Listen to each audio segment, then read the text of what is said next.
Hello, I'm really glad you're here.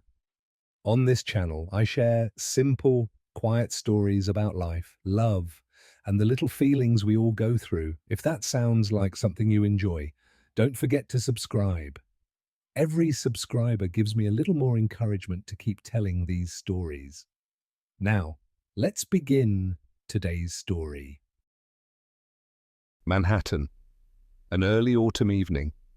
The last light of the day streamed through the tall glass windows of Luce, pouring an amber glow across the grey tile floor and the tables arranged like a stage, ready for a performance about to begin.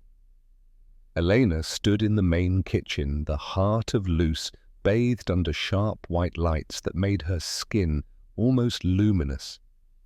Her focus so intense it felt as if silence itself had sound. She was finishing a tuna tartare with shiso ponzu sauce, a new experiment Chef Roland had assigned her that week. In front of her, slices of tuna, thin enough to see through, were arranged on the plate like petals. Drops of amber sauce shimmered as they fell from the tip of a silver spoon. Microgreens placed in perfect symmetry. It was like composing a tiny symphony on a white canvas.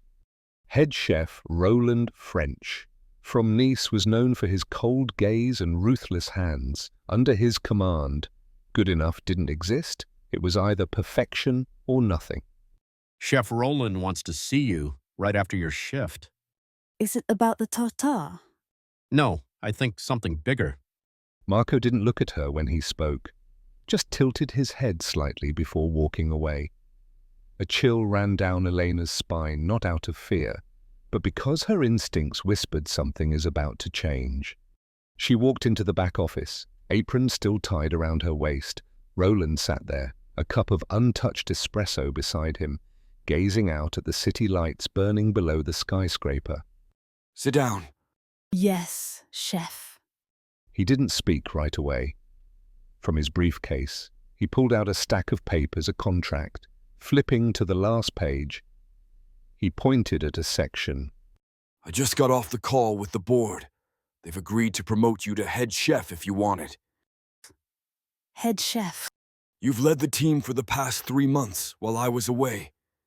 Your new dish, the ponzu with Italian pecorino, has been the only thing that's made regulars return 3 times in a week. You're ready. Elena stared at the papers. The numbers were tempting: the salary, her name on the menu, the authority over a new kitchen team. Yet something inside her echoed slower, like a knife cutting through tough sinew, persistent and deep. I need a little time to think. 1 week. After that, if you don't have an answer, I'll give the chance to someone else.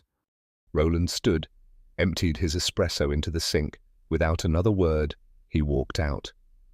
The small office was left with only Elena, the dimmed yellow light, and a silence heavy as stone. She sat there for a long while, in her mind.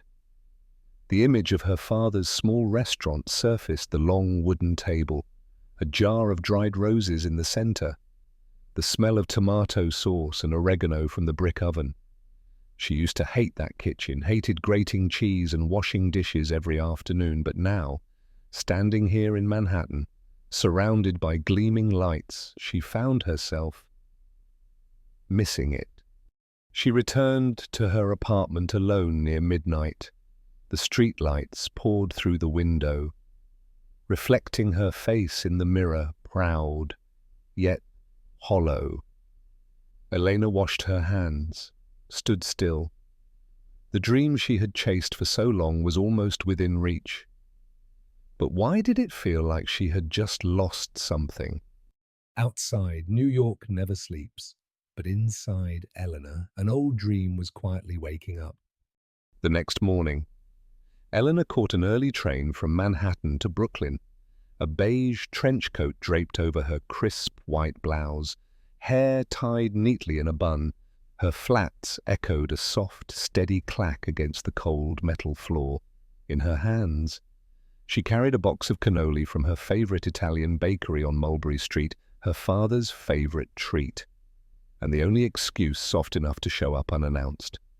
Brooklyn in the fall always smelled of warm earth and decaying wood. Giovanni's restaurant sat modestly on a narrow street, tucked between an old bookstore and a shoe repair shop. The red brick facade had faded with time, leaning grey. On the outer wall hung a black and white photo of the whole family great-grandparents. Parents, and 8-year-old Elena, grimacing from tasting a spoonful of unsweetened tomato sauce. She pushed open the door. A tiny bell above chimed softly. The scent of tomato sauce and basil hit her immediately, warm and alive, like a memory that had never faded. Inside was the familiar kitchen, a long wooden table, copper pots hanging from hooks, red and white striped tablecloths folded neatly in the corner. Her father, Giovanni, was at the back stove, stirring a large wooden pot of sauce. He wore a rolled-up shirt, an old brown apron, silver strands blended into salt and pepper hair, giving him a look both sturdy and quietly worn. Morning, Dad. You came without calling. I brought cannoli from the old place on Mulberry Street. Giovanni didn't respond right away. He set down the spoon, walked over, took the box from her hands, opened it, and glanced inside. He bit into one. Still too sweet for its own good. That was his way of saying thank you, a language only family understood. Elena sat down on a wooden chair by the table, her eyes drifting around the room. Nothing had changed. Even the cutting board with deep knife grooves still lay in the exact same spot. You still working at that fancy place?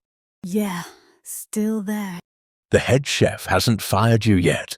Not only hasn't fired me, he offered to make me his replacement. Giovanni's hand paused briefly on the pot handle. Head chef. Yeah, In Manhattan. at Lou's. I'd even have my own menu. A long silence. Giovanni gave a slight nod, then turned back to the sauce. So you found your home over there. Meanwhile, this home still has an empty sink waiting for dishes.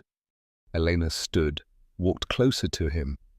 She looked at his hands, the same hands that had guided her through chopping onions, the same hands that rested on her shoulder the day her mother passed, saying nothing but meaning everything.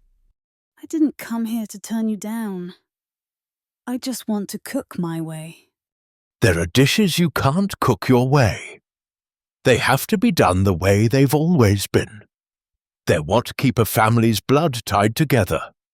But I'm the one cooking them. If I'm not here anymore, who are we preserving the tradition for? Giovanni didn't reply. He kept stirring the sauce, the scent of ripe tomatoes and fresh basil filling the air. Elena stepped out of the kitchen, grabbed an old knife, sliced a piece of toasted bread, dipped it into the sauce, and ate in silence.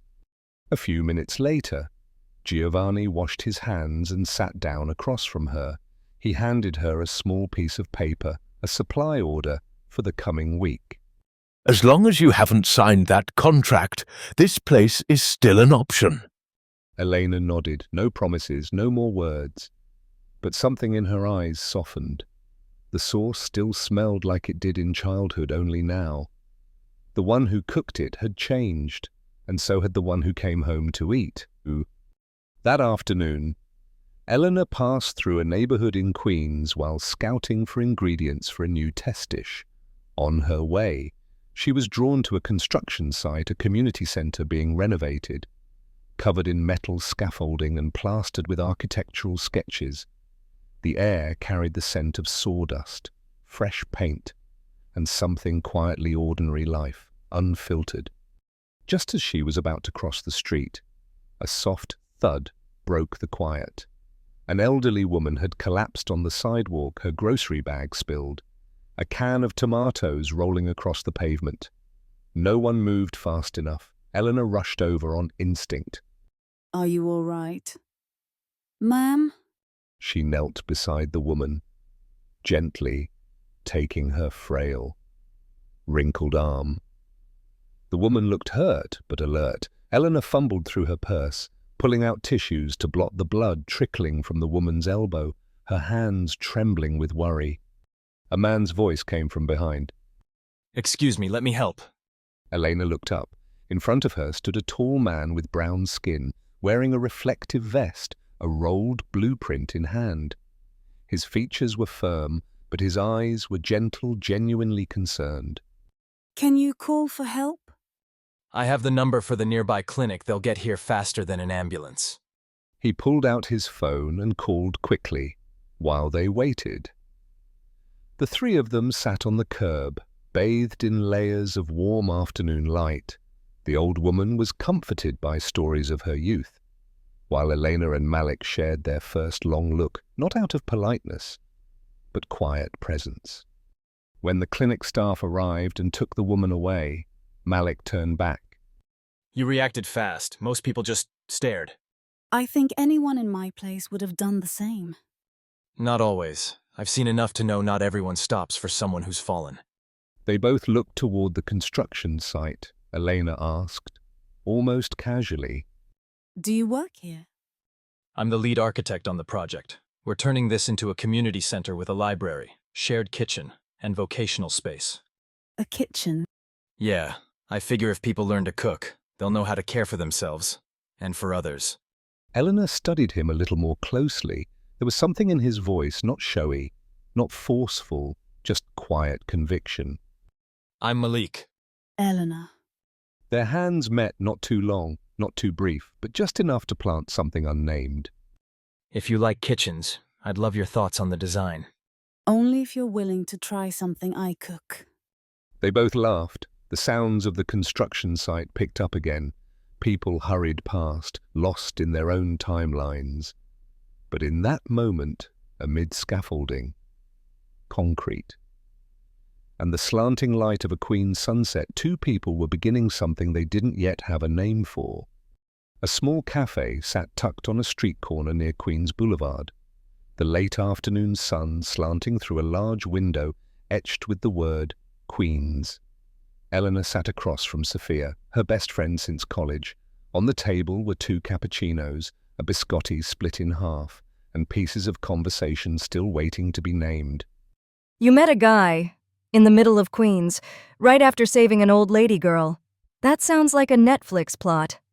Not quite. He's working on the design for a community center. Very calm. He's not the type who tries to impress you. But you were impressed. Elena nodded gently, fingers circling the rim of her cup, eyes drifting to the window where sunlight slowly retreated from the red brick outside. There's something about the way he sees things. He talks about architecture like it's a form of healing. Kind of how I feel about cooking. But he builds spaces instead. A dreamer. You've always had a thing for those, even back in college. But this time, it's different. Different. Really different. I don't feel like I have to be someone else around him. Sophia stayed quiet for a few seconds, then rested her chin on her hand as she studied her friend. The problem is, your dad. He won't take this lightly. You know that better than anyone. I do. He doesn't need to say it, just one look from him, and I know. And Malik's not Italian, not Catholic, not from the same culture. You know your whole neighborhood would start whispering. I don't even know if I'm more afraid of what people might say. Or of disappointing my father. You could avoid all of it. Go back to Luce, sign the contract, take over the kitchen, and live the Michelin star life.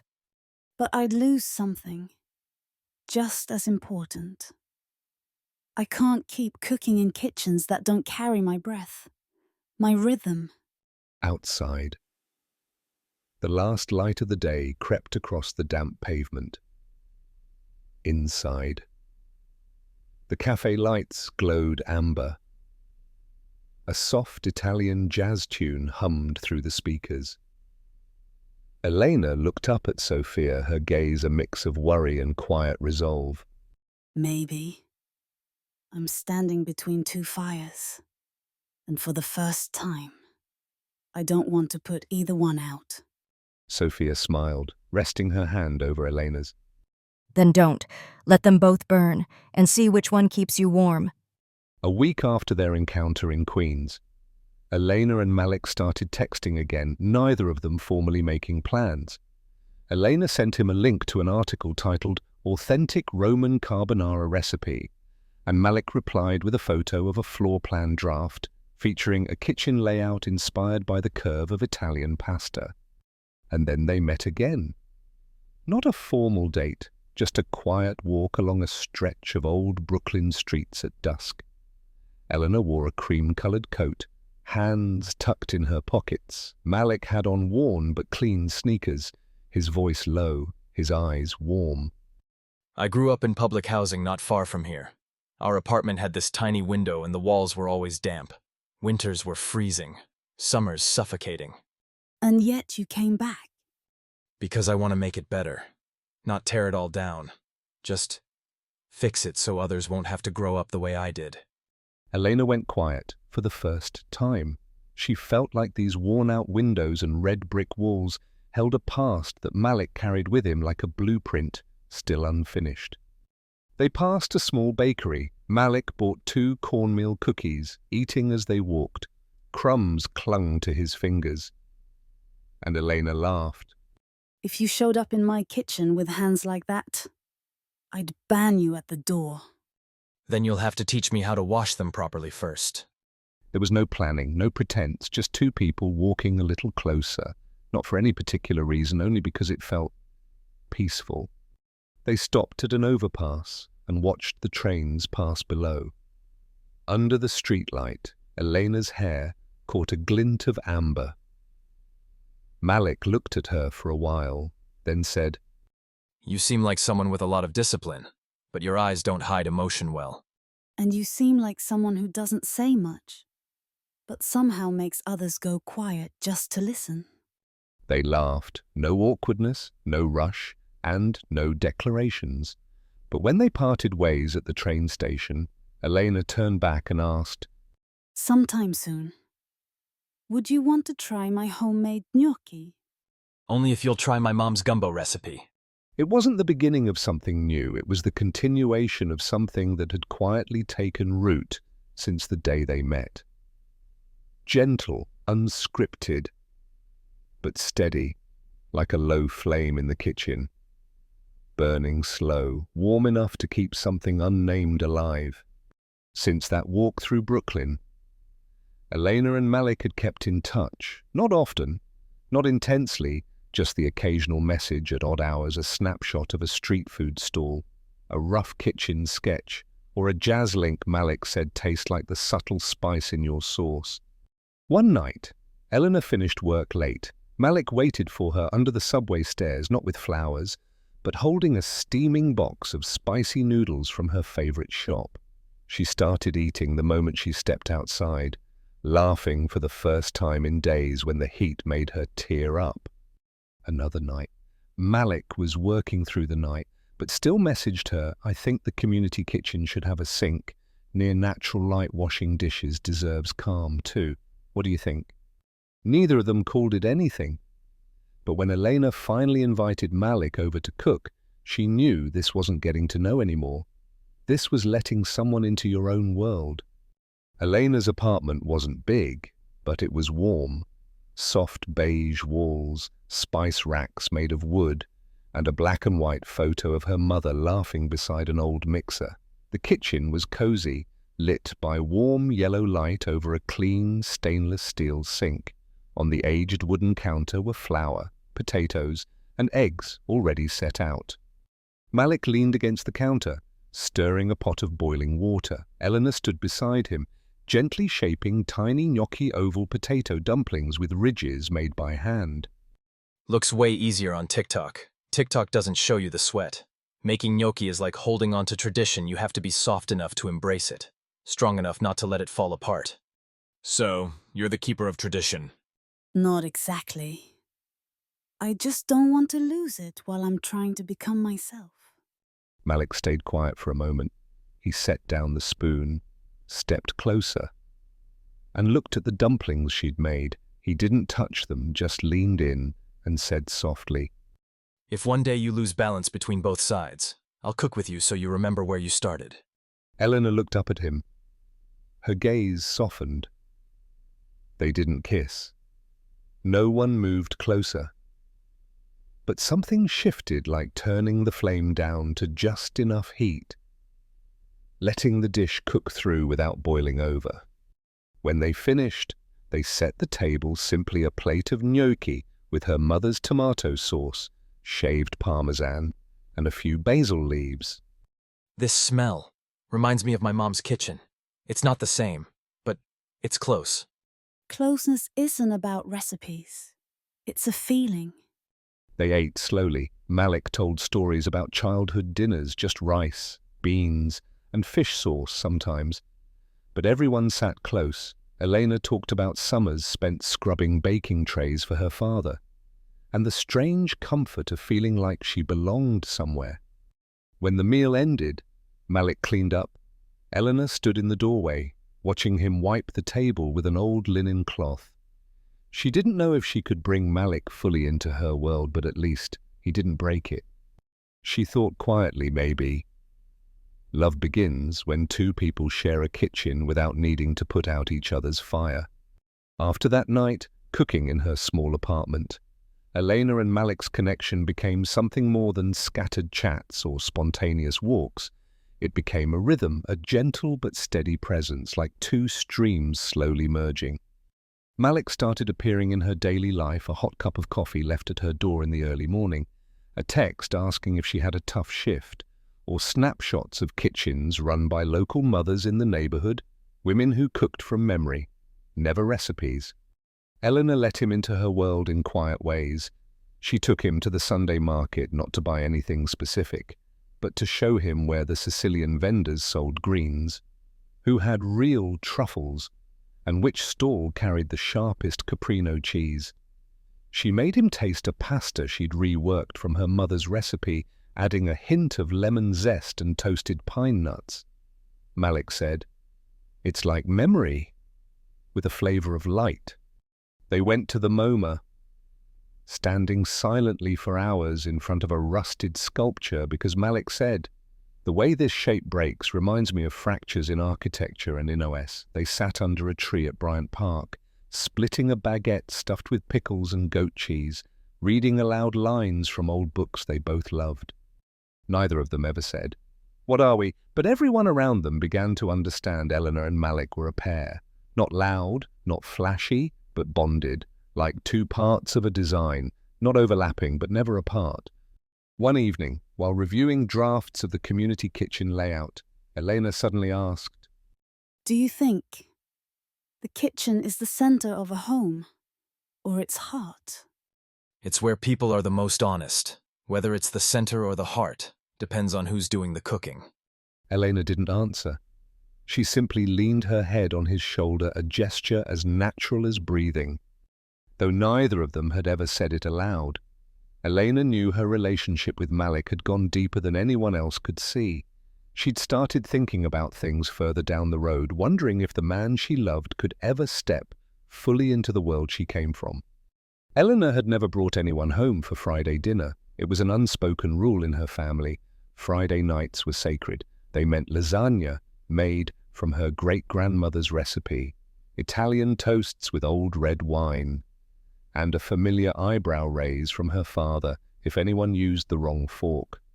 But tonight, beside her stood Malik, not Italian, not a churchgoer, and definitely not the kind of man Giovanni had ever imagined walking into his kitchen. The house was filled with the smell of tomato sauce and melting cheese. Outside, a light rain tapped the awning, like a rhythm marking the tension inside. Malik stood at the threshold, his coat damp from the weather, holding a bouquet of dried lavender wrapped neatly in French newspaper. Elena smiled, a romantic detail, but to her father, probably just another sign of being off script. You didn't say we'd have a guest. He's not a guest. He's Malik. I invited him to share a meal with our family. Giovanni said nothing. He looked Malik over from head to toe, no expression on his face, but cold enough to thicken the quiet already hanging in the room. Malik, as always, didn't flinch. He stepped forward, offering the bouquet. I heard you like classic Italian traditions. I brought lavender not for cooking, but because it holds its scent, like good things, worth keeping.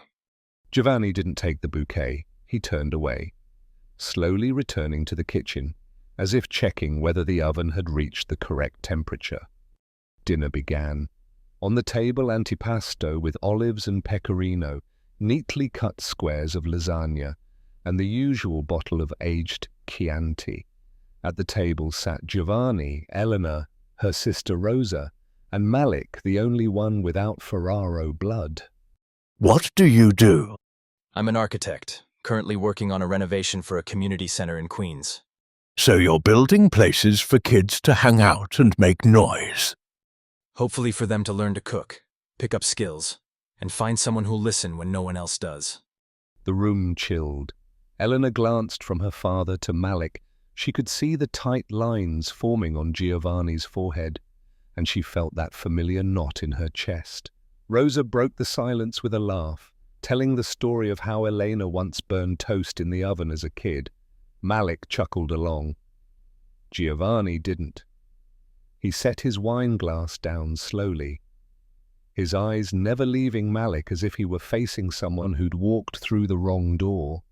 After dinner, they began to clean up. Malik rolled up his sleeves and started washing dishes. Elena tried to stop him, but he just smiled. It's only fair if I ate well. I should clean well too. Giovanni stepped onto the back porch. The cold air carried the smell of rain and wet leaves. Malik followed, keeping a respectful distance. I know I'm not what you pictured, but I love Elena, and I don't want her living split between two worlds. I want to help build a bridge. A bridge has to hold, has to stand in the wind. I never expected it to be easy, but for her I'll stand in the wind, every day. Giovanni didn't turn around. He simply took a drag from his cigarette, then stepped off the porch, leaving behind a fading trail of smoke in the mist of the night, and a story without a clear ending. Everyone had gone to their rooms. Only Elena and Giovanni remained in the small kitchen, the space that had once been the heart of their home, now feeling strangely unfamiliar as she stood facing her father. Outside the window, rain fell steadily, and the warm yellow light cast across the fogged glass made the droplets shimmer like dust that had never been wiped away. Giovanni scrubbed the last sauce pot with a little too much force, not because it was dirty, but because he needed something to do with his hands, as if it could hold back all the words he hadn't said. You don't like him. I'm not used to things that are too different. That's not the first time I've heard that. But I didn't think, after all this time, you'd still use it to judge a person.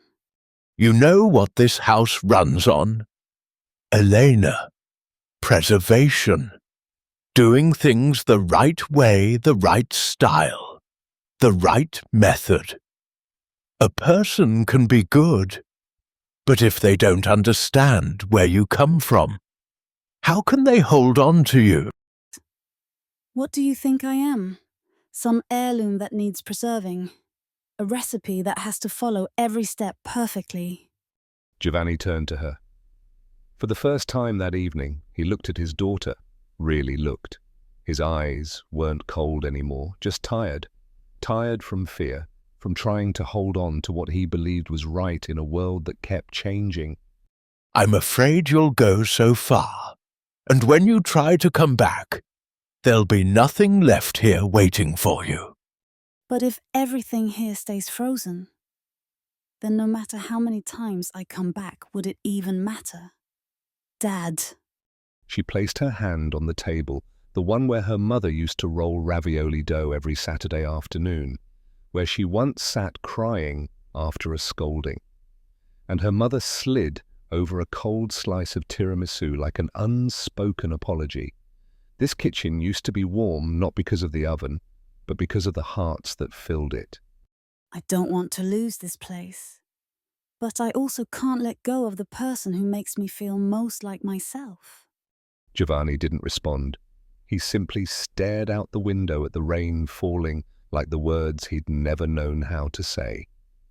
After a long moment, he turned back and pulled something from his pocket, a faded handkerchief. In one corner, embroidered in blue thread, was the name Lucia, his late wife. Your mother once said, "We can't choose who our children love. But if that love brings them happiness, the least we can do is try to understand." Elena said nothing. She nodded, her eyes stinging, not because that nod erased every difference, but because, for the first time, she didn't feel alone between two fires. It was still early. The mist hadn't yet lifted from the row of old buildings in Queens. Elena stood in front of a two-story red brick structure, the walls patched with fading plaster, windows braced with mismatched wood. From the outside, it didn't look like a community center. It looked more like a place time had left behind. You're thinking, this is the place you call your dream. I'm just trying to picture where the kitchen's supposed to be.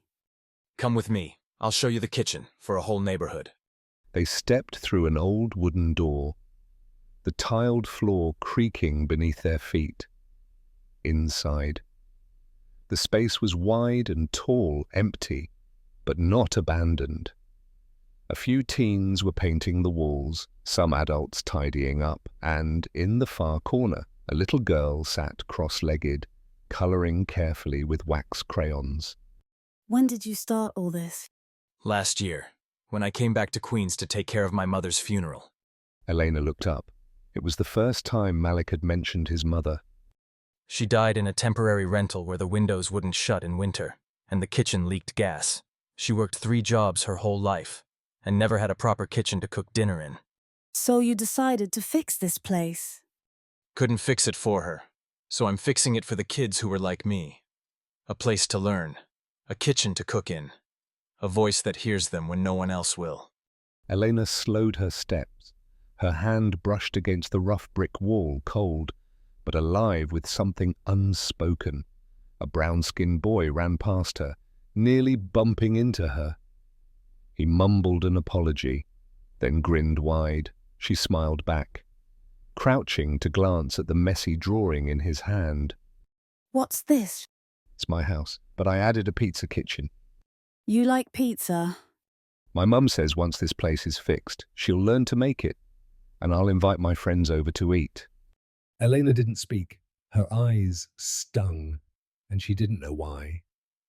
Maybe it was the boy, maybe it was Malik, or maybe, just maybe, it was because in that fleeting moment she realized some kitchens aren't built just for cooking, they're built to heal. I know I'm not the kind of man your father imagined, but I hope, if you understand why I started this place, you'll see I didn't come here to break tradition. I came to carry forward something worth keeping. I understand. And if one day you need someone to teach the kids how to make proper Italian tomato sauce, I'm in. Malik smiled, not his usual confident grin, but a grateful, quiet one, the kind of smile that said for the first time he wasn't walking through this dream alone. Afternoon settled slowly over the streets of Queens. Grey clouds hovered overhead, undecided, as if still weighing whether to release another wave of rain. Elena and Malik were guiding a group of teens through a spice sorting lesson when a low voice sounded from the entrance. Too much basil. The sauce will turn bitter if it simmers too long. Elena spun around. Malik froze. Standing at the doorway was Giovanni, dark coat, leather shoes damp with street water, his face as stern as always. No one knew how he got there or how long he'd been standing outside. Dad, what are you? I was passing by. Heard there's a community center reopening in the neighborhood. Thought I'd take a look. He stepped inside. No questions, no invitation. His eyes swept across the exposed ceiling, the unfinished wiring, then rested on the curious eyes of the teens. A few nodded shyly. Giovanni returned the gesture barely friendly, but not dismissive. Malik set down his knife and walked over. Thank you for stopping by, sir.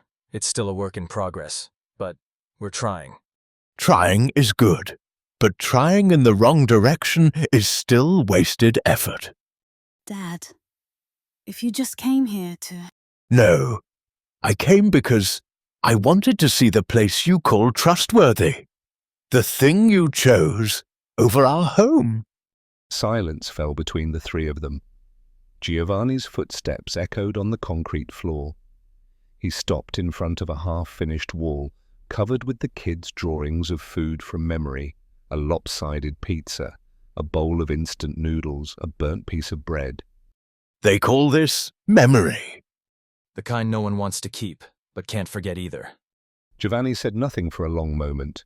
Then he walked to a wooden table, where the kitchen layout sketch was still unrolled. His eyes paused on the U-shaped kitchen. The industrial oven, the hanging racks arranged as if someone had helped fine-tune the flow. Who drew this? I did, but Elena adjusted the sink area. She said if kids are doing the washing, the faucet shouldn't be too deep. Giovanni gave a small nod, barely noticeable, but more telling than any praise. If a kitchen has space for both the cook and the learner, maybe it should have room for someone not quite ready too. Elena looked at her father, unable to hide her surprise. Malik said nothing, just rested his hand gently on the edge of the table. I can't promise I'll understand all of it. But if someday you still remember the lasagna from home, don't let this place forget that smell. I won't. Giovanni walked to the door.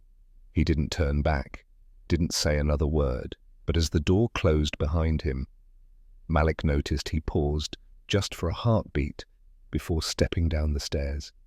As if, in that moment, he'd let go of something heavy he'd been carrying for far too long. Night fell over Queens.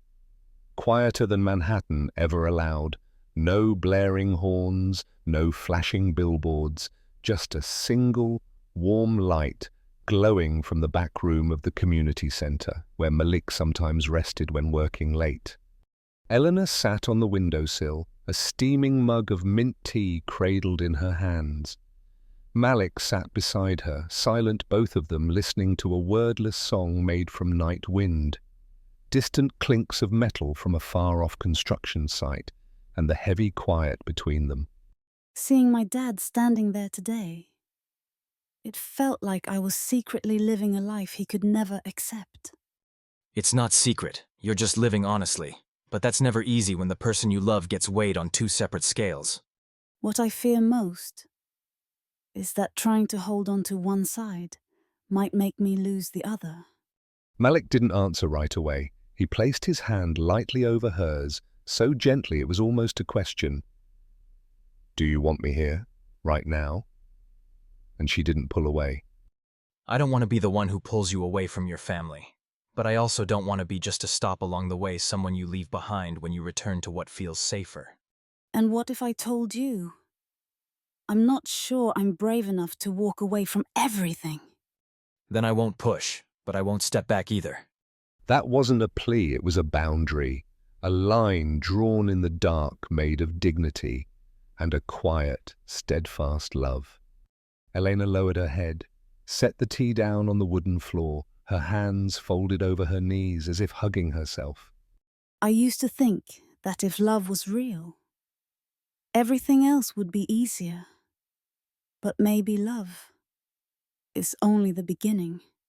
Holding on to each other, that's the choice we make every day. I don't need a promise tonight. I just don't want you to face that fear alone. They stayed like that for a long while, neither speaking. Above them, the soft yellow light flickered like a quiet reminder that nothing lasts forever, not even light.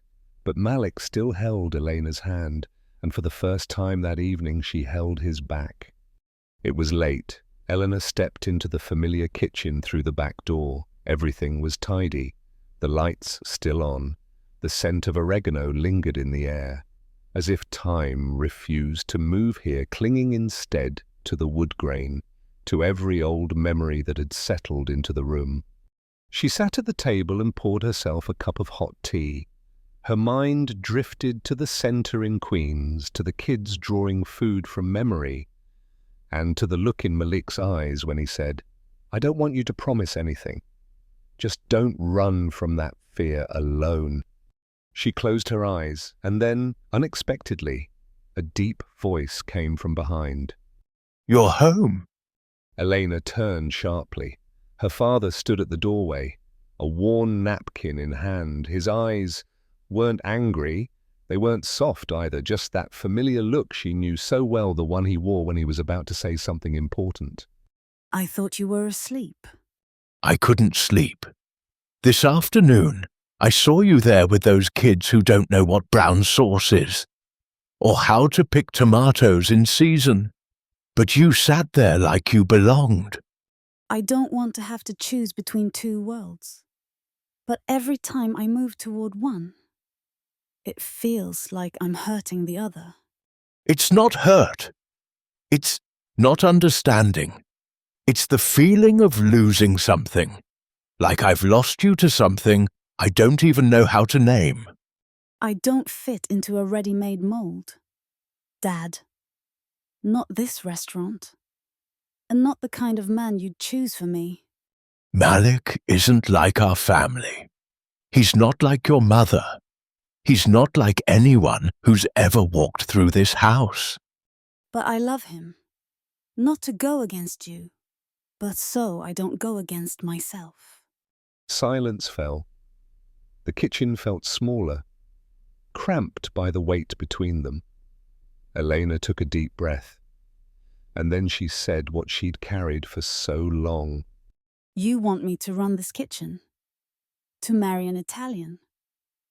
Have children? Carry on the name? But if I do all of that and lose myself in the process, are you sure you've really kept me?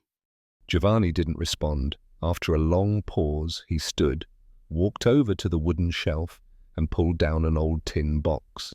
Inside were handwritten recipes from Elena's mother, the loops of her cursive slightly blurred from olive oil stains. Your mother always wrote one thing at the bottom of every recipe season with your heart.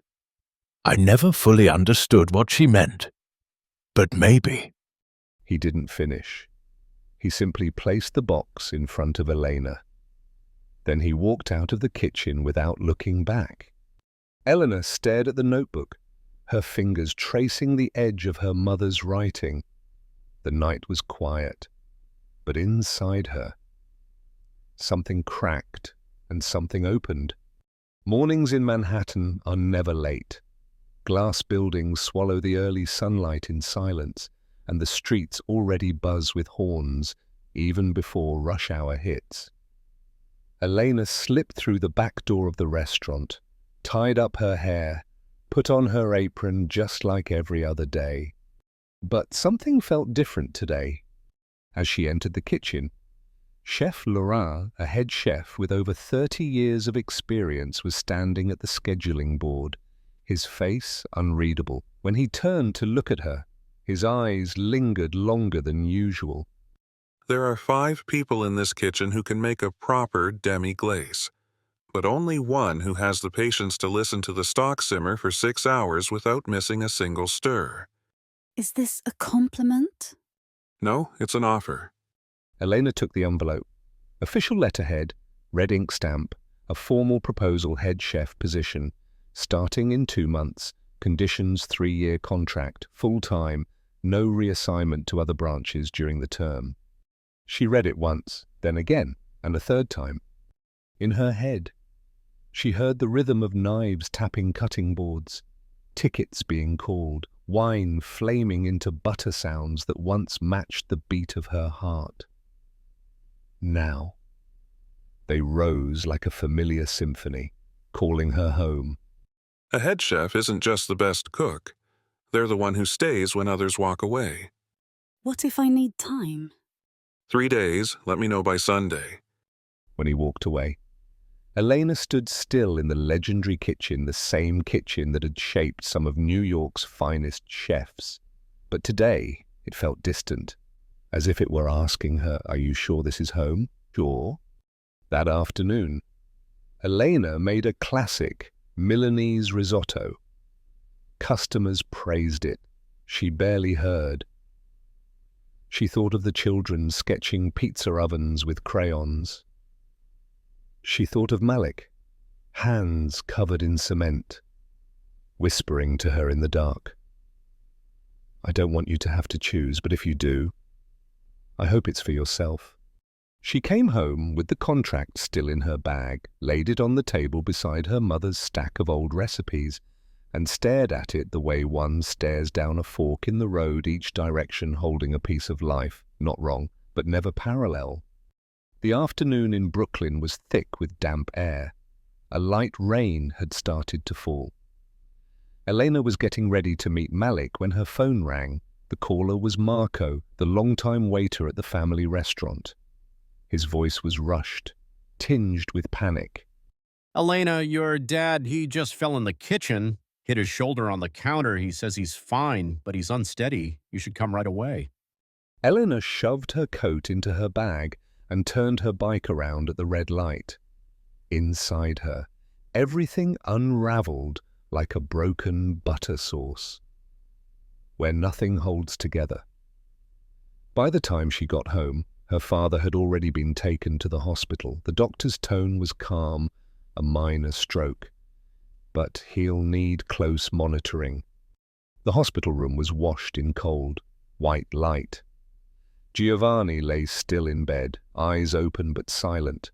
One corner of his mouth drooped slightly. It was the first time Elena had seen her father, the man who once sliced bluefin tuna in front of 10 guests without trembling, look so frail.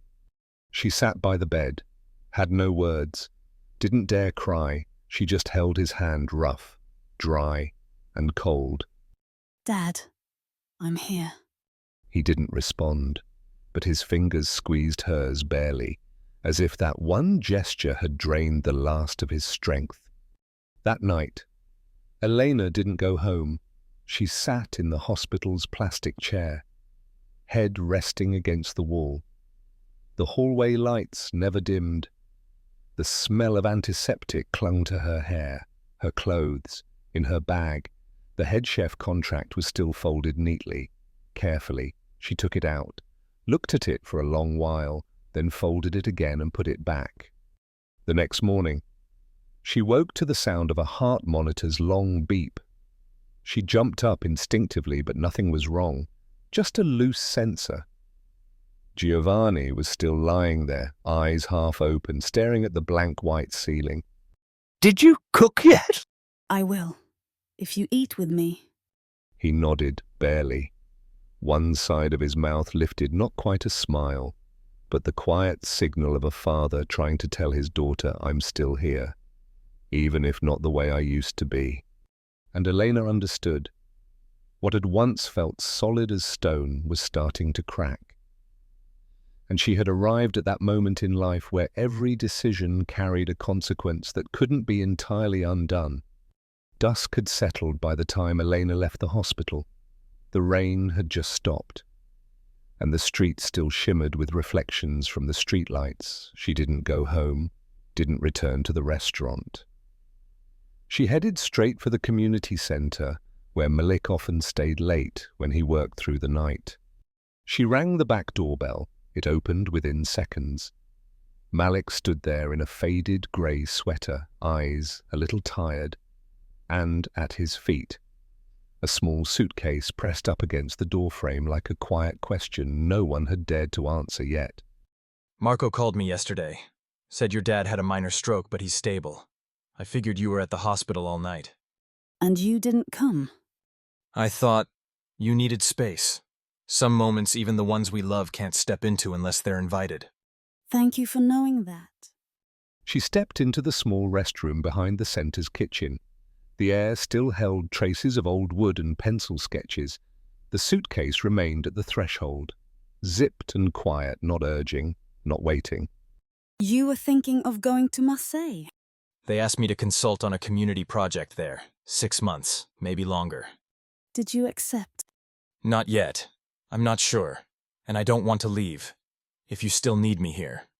I always need you. I know, but I don't want to be someone you hold on to out of comfort or chaos. I just want, if I stay, it's because you truly want me here. Elena looked down at her hands, noticing a small scratch on her finger from straightening her father's hospital bed.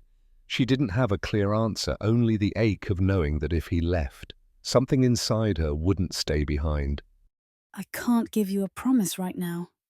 Everything's tangled. Like pasta that hasn't been cooked yet. I don't need a promise, just the truth, and I already saw it in your eyes.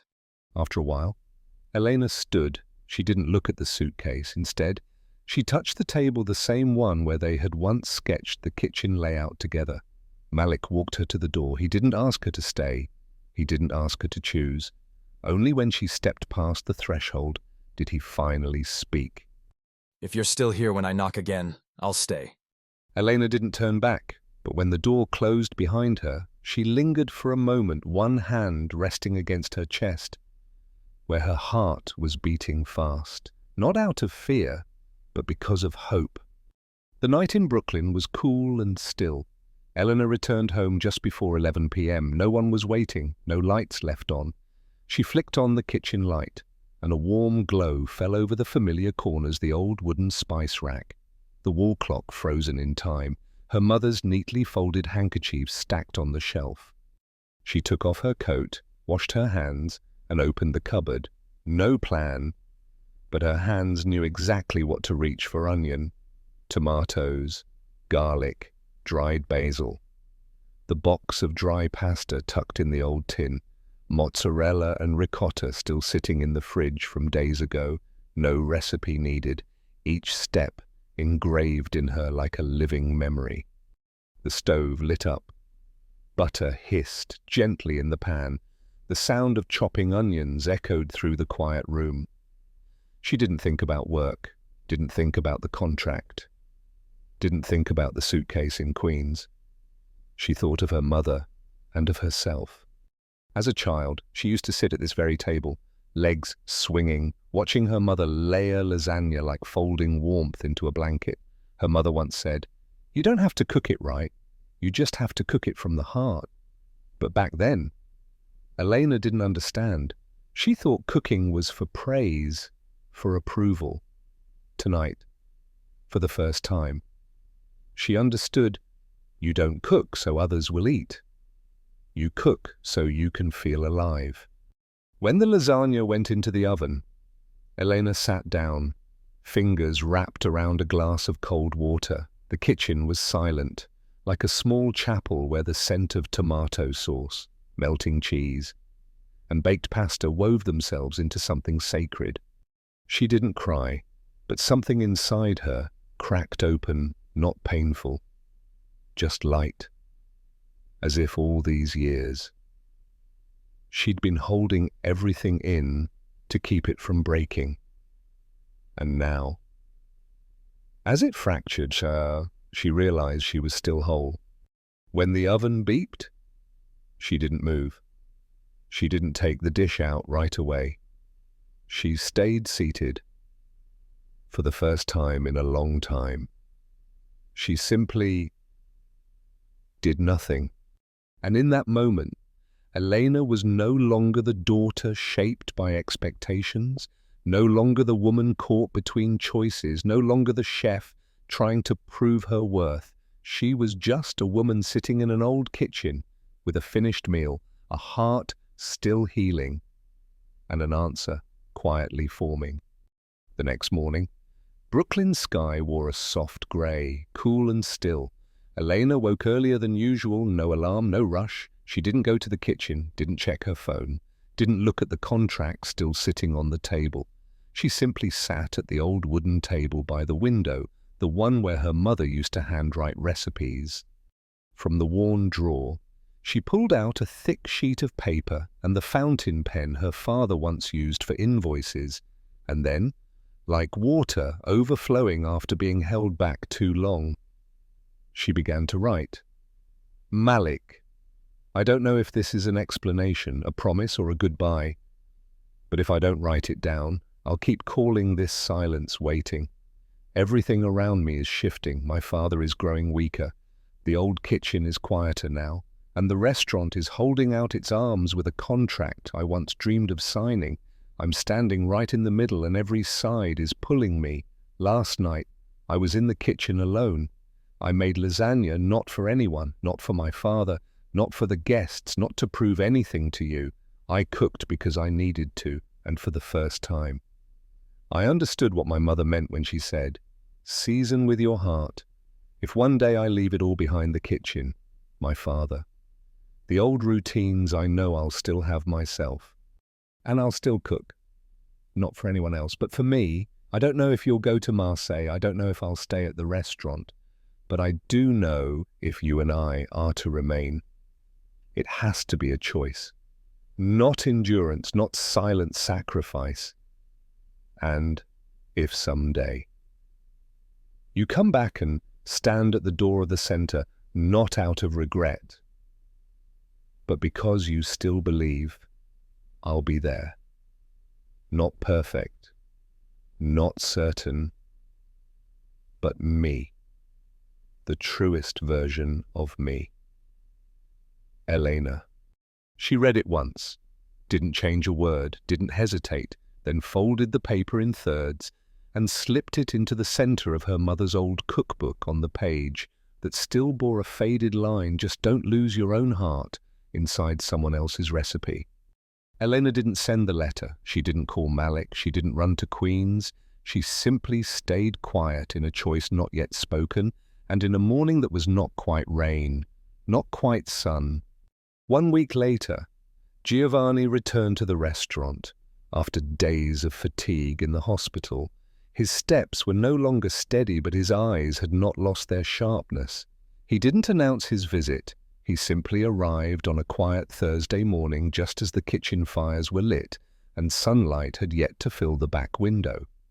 He walked past the dining room, into the prep kitchen, a space once reserved only for him and Lucia, his wife. But this time, he stopped short. What he saw was different. Elena, calmly guiding 2 children, one about 10, the other just 12, how to slice eggplants into thin, even pieces. No shouting, no barked orders, just a steady, soft voice. Knives aren't dangerous. It's shaky hands that are.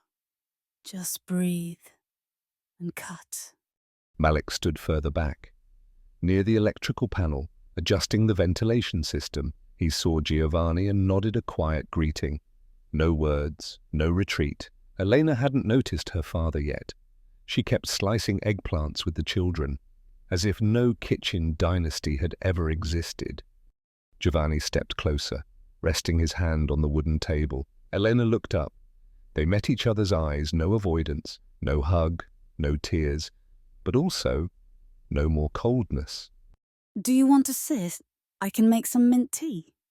No tea, but I did bring something.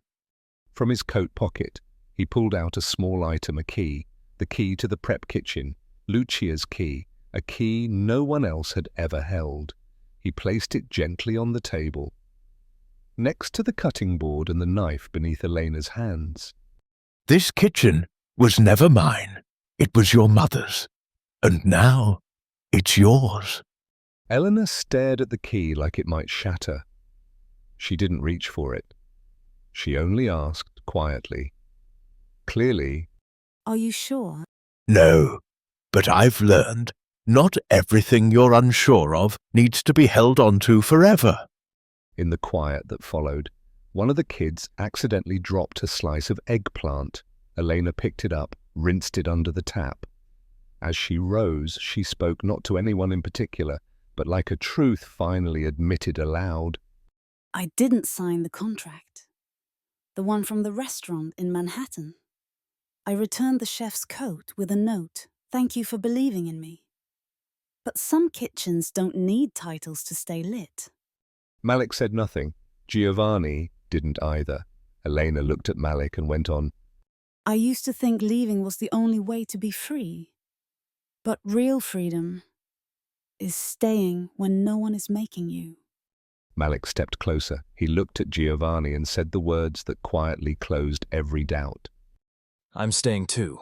Marseille was a great opportunity. But here, there's a different kind of blueprint waiting. Not on paper, but between people.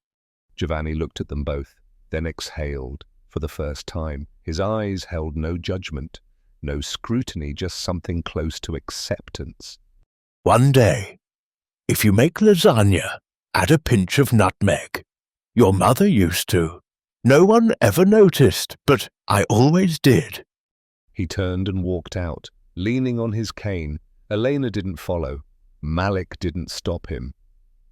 And when the kitchen door closed behind him, they both knew all the old permissions had been released. There was no more asking, no more needing to be granted.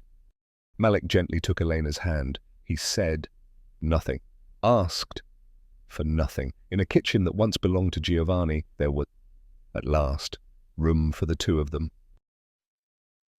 Thank you for listening to the story. If you have any thoughts, feel free to share them in the comments below. I'd love to hear from you. Once again, I'm really happy to have you here. Don't forget to subscribe so we can keep sharing more stories about life together. Take care and see you next time.